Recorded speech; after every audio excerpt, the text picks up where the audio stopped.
Hello friends, welcome back to the my new video guys and my YouTube channel. Today friends we are going to talk about guys how can we turn off backup my data in our Realme phone. Guys, you want to turn off guys backup my data in your Realme phone, so friends you can off it. And guys, now let's see how to turn off backup my data in our Realme phone. In this video I will show you guys.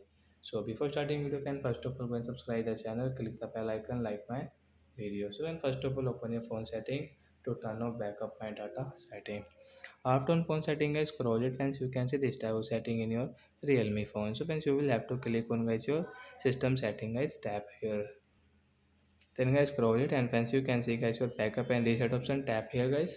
So friends you can see guys your backup my data setting. Friends, you want to turn off, you can turn off from here. Okay option, tap here to off it. So guys your backup my data will turn off in your Realme phone. So like that guys, you want to turn off your backup my data, you can off. So that's it guys, thanks for watching the video friends. We will meet on next video with the topic. Before going, please go and like the video, subscribe the channel. Bye bye friends.